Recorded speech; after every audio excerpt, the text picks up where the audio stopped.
Kila laheri kwake Faith Kipyegon na Wakenya wengine watakaotuwakilisha. Timu ya taifa ya wachezaji wasiozidi umri wa miaka 17 wakina dada Junior Starlets watachuana na Afrika Kusini, huku lengo lao likiwa kumaliza kazi walioianza Afrika Kusini, ambako walishinda wenyeji 2-0 katika mchuano wa kufuzu kombe la dunia kwa chipukizi. Katu hawatadharau wapinzani wao siku ya Jumamosi ugani Nyayo, licha kuwa wao ni kidedea.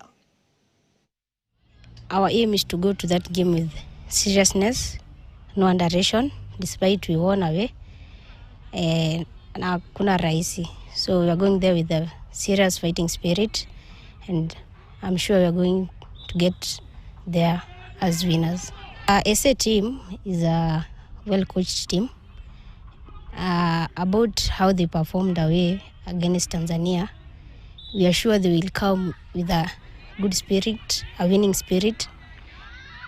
And you are not going to underrate them, as I said.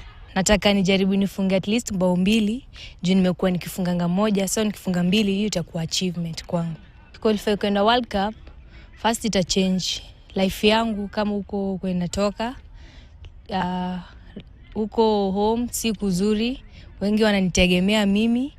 Pia kwenda huko cheze tu qualify itainua jina ya nchi.